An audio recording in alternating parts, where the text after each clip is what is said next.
Immerse yourself in the profound insights offered by Father Chuck Belmonte as he delves into daily reflections on various gospel passages from the Bible. Should I follow the eternal law or newfangled things? Newfangled described a person who was fond of new fashions or ideas. In current usage, the word typically describes anything new, hip, hot, or happening, such as cutting-edge technology or popular slang. These persons rarely perceive painful happenings as trials sent by God to test our fidelity, and certainly not as chastisement for sin.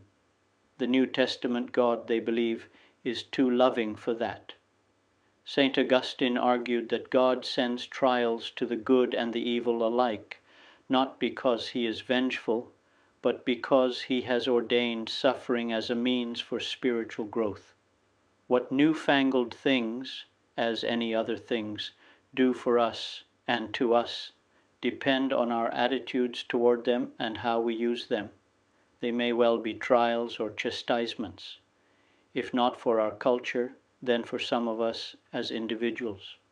A new thing promised to make our lives better, paradoxically and simultaneously, can destroy them. To see God is the purpose of our existence. All other things, including the great goods of family, of religious life, of charity, are ordered to this. Self-control, moral correction, and forgiveness are how we are restored to health while on pilgrimage on this earth, as we sigh for our heavenly country. Newfangled things tend to work in the opposite direction, and therefore can be dangerous. Their shiny allure draws us into them. In our desire for them, we look away from God and His commandments. So did Adam and Eve before the tree in Eden. In pulling us away from God, newfangled things do not generate peace, a fruit of the Spirit that allows us to see God. They create anguish in the soul. When anguish reigns, God feels absent, for the anxious, albeit unwittingly, have installed themselves in God's place. How can we receive the new thing of 2026 as a means to grow in faith? We can put Augustine's biblical advice into practice. First, we strictly regulate our exposure to newfangled things. When we choose new things, we should do so, not merely because they are new, but when they are better. On this St. John the Evangelist strikes harder than Augustine. Do not love the world or the things in the world. If anyone loves the world, love for the Father is not in him. For all that is in the world, the lust of the flesh, and the lust of the eyes, and the pride of life, is not of the Father, but is of the world.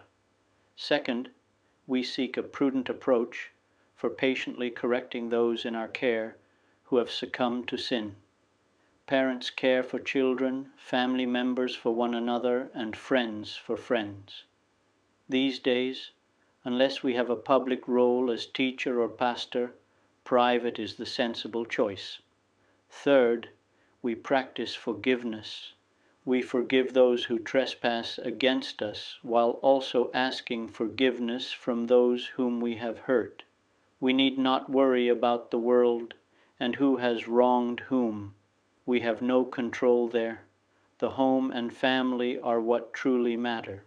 For our families to be centers of love, we must forgive our spouses, children, parents, and siblings, and ask for forgiveness as needed.